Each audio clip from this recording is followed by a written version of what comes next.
பிஸ்மில்லா. இது ஒரு சின்ன லைவு, மக்களுக்கு விழிப்புணர்வு கட்டுறதுக்காக உள்ள பதிவு தான் நான் போடுறேன்.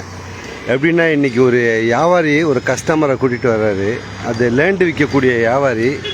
அவர் பேசினுடைய திறமையை சொல்கிறதுக்காக தான் நான் அது பார்த்தேன். நம்ம இடையில பூந்து இன்வால்வ் ஆகி அவர்கிட்ட சொல்ல முடியாது, ஏங்க இப்படிலாம் சொல்கிறேன்னு சொல்ல முடியாது.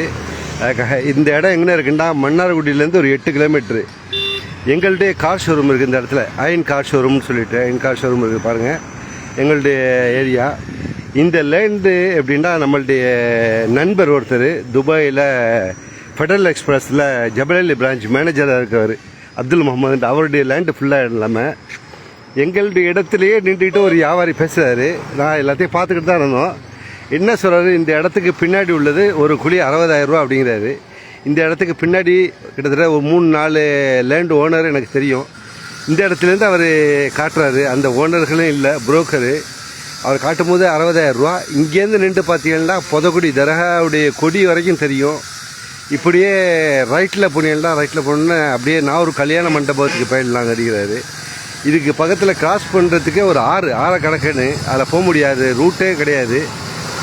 அவர் சொல்லக்கூடிய வியாக்கியானம், இது மெயினான ரோடு, ஹப்பு மெயின் இங்கே தான் ஃபுல்லாமே அப்படிங்கிறாரு. இது லட்சுமாங்குடியிலேருந்தே கிட்டத்தட்ட ஒரு 3/4 கிலோமீட்டர் தூரத்தில் அமைஞ்சிருக்கக்கூடிய இடம். அவர் சொல்கிறது எப்படி பார்க்குறதுன்றா, நம்ம எப்படி யோசிக்கிட்டாக்கா, இந்த மாதிரி இடத்த வாங்கக்கூடியவங்க ஓனரே டைரெக்டாக வரணும். வந்து ஸ்பாட்டில் போய் அந்த இடம் யாருடைய பேரில் இருக்குது, எப்படி இருக்குதுன்னு சொல்லிவிட்டு அந்த டீட்டெயில்ஸ் எடுக்கணும். அப்படிலாட்டி ஒரு 5,000 கொடுத்தா அதுக்கு லேண்ட் புரோக்கர் மத்தால் வருவார், அவரை கூட்டிகிட்டு வந்து வாங்குங்க. சும்மா எங்கேயோ இருக்கிறிய வந்து சம்பாரித்த காசை கொண்டு வந்து இந்த மாதிரி லேண்டில் போட்டிலாம் மாட்டிக்கும். இது ரெடியாக, இந்த ஏரியா ரெடியாகி வர்றதுக்காட்டி உங்கள் பேரம்பேத்தியெல்லாம் தலைமுறை எடுத்து அவங்க வயசான பேரம்பேத்தியெல்லாம் பார்ப்பாங்க. அந்த சூழ்நிலை ஆகிடும். அதனால் ஏமாறுறதுக்கு ரெடியாகாதிய. வரக்கூடிய லேண்டு விற்கக்கூடியவர் சொல்கிறாங்க, இங்கேருந்து நீங்கள் மெட்ராஸ் ஏர்போர்ட்டுக்கு போகிறேன்டா இப்படியே பக்கத்துலேயே நடந்து போயிடலாம் அப்படிம்பாங்க. அப்படி சொல்லுவாங்க. இப்போ என்னென்னா, இங்கேருந்து நீங்கள் கிளம்புனீங்கன்னா ஃப்ளைட் இங்கே வந்து இறங்க சான்ஸ் இருக்குது. இனிமேல் துபாய், அமெரிக்கா எல்லாமே இங்கேருந்து தான் புறப்பட போகுது. அந்தளவுக்கு ரெடியாகக்கூடிய லேண்டு. இது ஹைவே, இது நேஷ்னல் ஹைவே இல்லை. நூர் முகமது, வாங்க தம்பி, வெல்கம் தம்பி. சவுதியிலேருந்து நூர் முகமது பார்க்குறாருன்னு நினைக்கிறேன். Okay, Noor Mohammad, okay. நான் நூறு முடிச்சிருந்து ஒருத்தர் சவுதியில் பார்க்குறாரு, அழகாக்குன்னு நினச்சேன். ஓகே தம்பி, வெல்கம். இது எப்படின்னாக்கா, வந்து லேண்டு விற்கக்கூடிய புரோக்கர் சொல்கிறேன், ஜோக்கர் சொல்கிறேன், இப்போ சொல்லி காட்டினார் ஃபுல்லாக. அதை அப்படியே சொல்லி காட்டுறேன். அப்படியே இல்லை சார், என்ன மக்கள் ஏமாறாதியே. அடுத்து சொல்கிறார், இந்த இடத்துல தான் ஏர்போர்ட் இறங்க போகுது, ஃப்ளைட்லாம் இறங்கக்கூடிய லேண்டு இந்த இடத்த கட்ட போகிறாங்க அப்படிம்பாரு. பாட்டுக்கு சொல்லிட்டு போயிடுவார். ஏட்டா வாய் இருக்குது, நாக்கில் முள் இல்லை, அதை பாட்டுக்கு சொல்லிவிடுவார். ஏமாறுறவங்க ரொம்ப கஷ்டம். எப்படின்னா, நம்ம பார்த்துருக்கோம், யூஏயில் நானும் வாழ்ந்துருக்கேன். 5 அடி கட்டிலில் படுத்துக்கிட்டு புள்ள குட்டியெல்லாம் இழந்துட்டு, சாப்பாடு ஒரு வேளை சாப்பாடு கிடைக்கும், ஒரு வேளை சாப்பாடு இல்லாமல் அந்த அரபியல் சாப்பிடக்கூடிய குப்ஸையும் பாகிஸ்தானியல் சாப்பிடக்கூடிய ரொட்டியும் சாப்பிட்டுட்டு அதில் ஒரு 2 ரூபா மிச்சமாமான்னு சொல்லிட்டு சேர்க்கக்கூடிய காசை யாரையே விட்டு லேண்டு வாங்க விட்டு அந்த மாதிரி ஏமாறாதியே. இவர் சொன்ன ஜோக்கா அருமையான ஜோக்காக இருந்துச்சு. இங்கேருந்து புதக்குடி கிட்டத்தட்ட 3.5 கிலோமீட்டர் வரும். நவீத் இம்ரான், ஓகே தம்பி, வெல்கம்.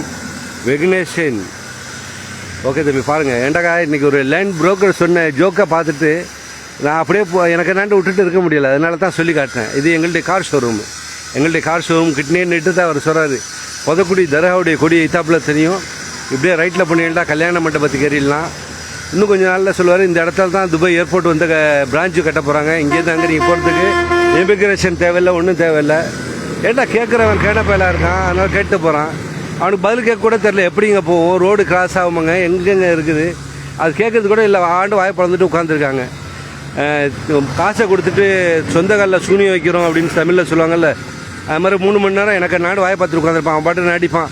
அவன் நடிச்சுட்டு கோடிக்கணக்கில் வாங்கிட்டு போவான். நம்மளுடைய டயத்தையும் வேஸ்ட் பண்ணிவிட்டு அங்கே போய் உட்காருவாங்க. சரி, ஏசியில் உட்காந்து என்ஜாய் பண்ணுறாங்கன்னு சொல்லிட்டு அதை கூட விட்டுடலாம். இது உழைச்ச காசை விட்றாங்க. அதனால் ஒசாராக இருங்க. எந்த மாதிரி லேண்டை வாங்கி போட்டு டெத் இன்வெஸ்ட்மெண்ட் பண்ணாதியே அப்படின்னு சொல்லிட்டு இது வாயிலாக தெரிவிச்சுக்கிறேன். எந்த ஒரு ரியல் எஸ்டேட்டையும் எனக்கு குறை சொல்கிற நோக்கம் இல்லை. மக்கள் ஏமாறக்கூடாது அப்படிங்கிற ஒரு விழிப்புணர்வில் தான் போடுறேன். அத்திக்கடை வெங்கடேசன், வாங்க தம்பி, வெல்கம் தம்பி. ஓகே, பாருங்க தம்பி, சந்தோஷம். ஒரு லேண்ட் புரோக்கர் வந்து சொன்ன ஜோக்கெல்லாம் பார்க்கும்போது அப்படியே வேடிக்கை பார்த்துட்டு நின்றேன். அவங்க ஃபேமிலியோடு வந்து சொந்த காசை வச்சு சூனியம் வச்சுக்கிறாங்க. குடும்பத்தோடு சூசைட் பண்ணுற மாதிரி இது. போட்ட காசு திருப்பி வராது. போட்டியெல்லாம் வெயிட் பண்ணணும், ஒரு 50 வருஷம் 100 வருஷம் வெயிட் பண்ணணும். அதுக்கு இடையில் 10 தலைமுறை அவன் வேணும் வந்து பிடிச்சிக்கிட்டு அவன் ஆட்சி செல்வான். நம்ம நாட்டில் அதை மீட்டுறதே ரொம்ப கஷ்டம். அதனால் ஒசாராக இருங்க. சேர்க்குற காசை சேமித்து வச்சு அதில் பேங்க் மூலியமாக எதையுமே இன்வெஸ்ட் பண்ணுங்கள். பேங்க்கில் இருந்தாக்கா அவங்க வந்து படித்த அதிகாரிகள் உட்காந்துருக்காங்க. ஃபுல்லாக செக் பண்ணி எல்லா டாக்குமெண்ட்ஸையும் நோங்கு எடுத்துருவாங்க.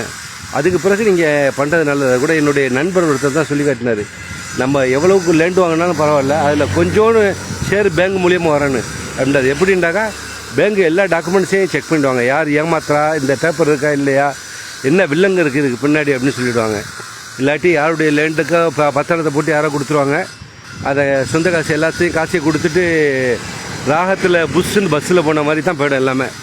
அதனால் ராகத்து பிட்காயின்னு போட்டாங்க காசெல்லாம் போயிடுச்சு. நான் சாக போகிறேன் காசு கொடுனாங்க, அவனுக்கு என்ன அவனே செத்து போயிட்டான், காசும் போயிடுச்சு. அதனால் உஷாராக இருங்க. வாழ்த்துக்களுடன் முபாரக். நன்றி, வாழ்த்துமைங்க, நன்றி.